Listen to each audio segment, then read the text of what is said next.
So can you talk a little bit about just being a high achiever versus just finding yourself being too busy or burnt out? Like what is the distinction here? Let's be very clear. Burnout is not a sign of success, right? We are not going to have any more. And I hope that maybe we can challenge ourselves. Do not compete for who is busiest. I see so many extremely smart, successful people almost trying to one-up themselves or one-up others in busyness. Busyness and burnout is not a mark of success. What a better marker is are you out of your comfort zone sometimes? So being burnt out just means you're saying yes to too much, you're doing too much. I don't think that's a mark of a successful person. I do think it's important to be uncomfortable though. And so I think that a true mark of success means you're hitting your goals 80% of the time. Yep. Or a little more if you want to. And that you are stretching yourself sometimes, but your discomfort comes from being out of your comfort zone. I think that if you're out of your comfort zone, it means you're pushing yourself, you're learning, you're growing, you're reaching for something, you're challenging your existing beliefs. One of my favorite questions to ask people is, what is something that you used to know that you no longer know? I don't even know how I would answer that. But it's such a hard but good question. And maybe just listeners can think about this. This is a test of, are you able to unlearn things?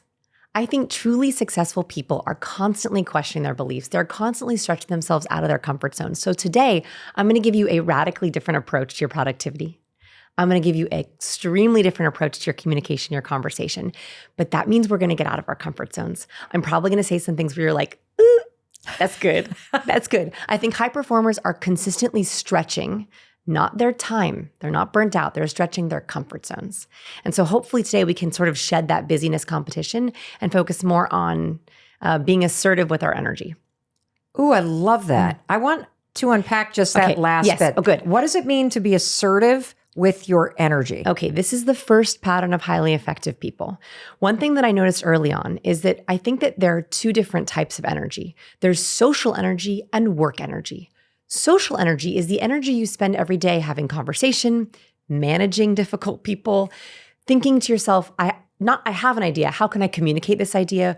Presenting your ideas, managing interpersonal conflict, getting things done with people. That's social energy. Very different is your work energy. Your work energy is how you tackle your tasks. It's when you're breaking down your goals. It's how you're getting through your day. It's how you're checking off all your piles or sorting your papers. Those are two distinctly different types of energy. What most people do, and this is the mistake I think smart people make, is they focus only on work energy. All they're thinking about in the morning is, what tasks do I have? What's my email? What do I have to get done? And they forget how much social interactions can cost us from an energy perspective. And so what I want to think about is, okay, in your day, what are the things that give you social energy? The people who they just make you feel so good. The conversations, the interpersonal activities that make you feel good. They are like plugging into a charger. Okay. What are the things that take your social energy? The people, the interactions, the types of socializing. It's different for everyone, right? So for example, for me, I get social energy from one-to-one conversations. I get social energy from teaching. I lose social energy from chit-chat. I am allergic to small talk. Even a little bit of small talk drains my battery faster than going right into deep conversation. So even if I'm having small talk with my Uber driver on the way to this interview, exhausting, right? I'm just like, oh, I can't do it. I can't talk about the weather. I can't. But this conversation, I'm charging, right? So that could be different for certain people. Introverts might feel that most social things take social energy. Yes. So you actually have to think about that list. Work energy is the same. And later we can do a little activity on this of what work tasks fuel you, what gives you flow, what gives you productivity, what do you do? You're like, I could do this all day. Versus, of course, what tasks and work energy, what work tasks drain you. And this also could be home tasks. It doesn't have to be just work, right? I don't mind doing the dishes so much. I pop in a podcast. I listen to you. I listen to my audiobook. I love a memoir. And I'm kind of in my happy place. Whereas other people, they dread it. So I think that what highly effective people do to bring back this is they are relentless. They are assertive in saying no to the social tasks that drain them or boxing them, which you can also do. Okay. And they are relentless about grabbing the work that gives them work energy, taking it and assertively saying, I want it, and also gifting away, and I do use the word gifting away the work that drains them assertively. By the way, can I say something about assertiveness? Of course. Okay. I have so many questions I want to ask you already. We have so much. Okay, so I just want to make a note about assertiveness. I think that there's a myth that if you're assertive, you're unlikable. That is not true. I think that you can be both assertive and likable. I think you can be both nice and respected. The key is how you are communicating those needs. And for anyone who's listening, I have a feeling that folks who are listening might feel that they are too assertive or they're afraid to be assertive. There was a research study that was done on this. They asked participants to rate their own assertiveness. Okay. There's actually ways you can do this. They found that of all the people, most people rated themselves as overly assertive. Of all the people who rated themselves as overly assertive, were rated as under assertive by 57% of their colleagues. Wait, so let me just make sure that as you're listening to Yes. Vanessa, you're tracking. Yes. So in the study, somebody was asked, okay, rate your assertiveness Yes. on a certain scale. Yes. And people... Most people said they were over assertive. Right. Most people say they're over assertive. Yes. Then 57% of those people who think they're over assertive were rated as under assertive by their colleagues. Wow. Because I guess when you're rating yourself, you're probably assessing how stressed out or uncomfortable you are when you're putting yourself out there. That's it. And so now we're going back to work and social energy. If you know that a work task gives you fuel, it is so much easier to say yes to it. It is so much easier to ask for it. Yes. But if you know that a work task is going to drain you and is not going to do well, you're going to do it worse than other people. Yeah, it's going to feel really stressful. You're not going to want to say yes to that. So that causes you stress. And so we end up messing up our own scale of how we're judging our needs and our asks for those needs. So high performers, they are assertive about their social energy and their work energy, and they're very clear about it. I want to make sure that I just land this point. Please, land it better than me. Do you want to Land grab the this? plane. Okay, here we go. Yes. Let's land the plane. Because we just have to adjust the camera. Of course. No problem.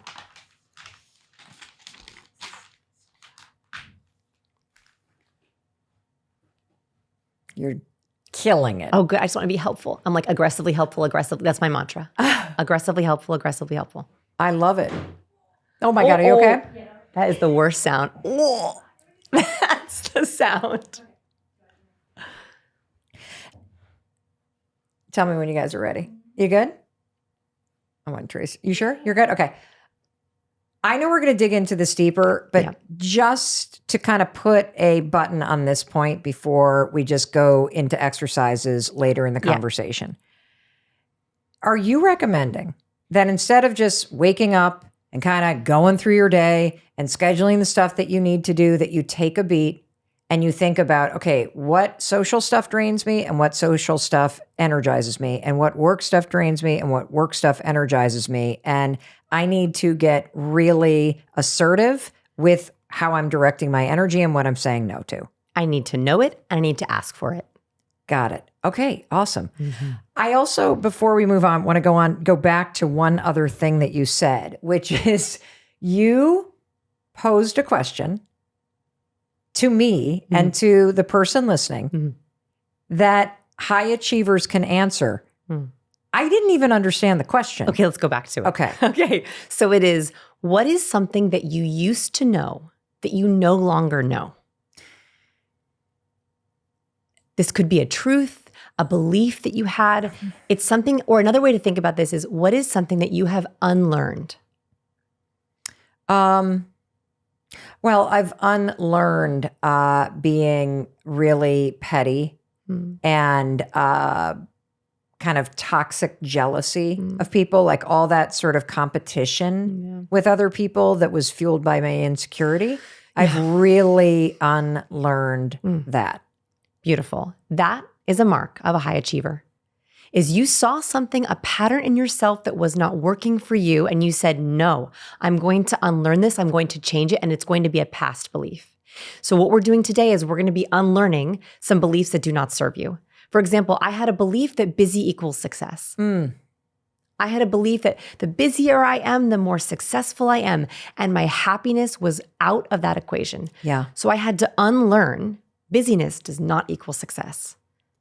I can see a lot of answers to that question now, because I had something similar to busyness too, but it was framed in the negative, which is if I stop doing what I'm doing, I'm screwed. Oh, that's a scarcity one. Oh, yeah, completely. Like if I do anything different, the entire thing's going to blow up in terms of my career and my work. And I think a lot of people get stuck in that where they're in a job that's not going anywhere, but you have this belief that there's nothing else you can do. Yes. And that's not true. Yes. And here's another one that is right along a sister with that, which is, I think a lot of folks listening might have this as well, which is people pleasers. They believe that if they stop people pleasing, no one will love them. If they stop pleasing at work, no one will like them. If they stop people pleasing, they will not be successful. And so I want to unlearn that actually people who are assertive with their needs and stand up for others and themselves, it's not just about you, it's also standing up for what others need as well. That is how we are successful. That is how we are liked and loved and respected. Here's a classic mistake that I see all the time. Hey everyone. You're on Zoom and your shoulders, are up your ears. Morning. Your first impression is now little, small, defeated.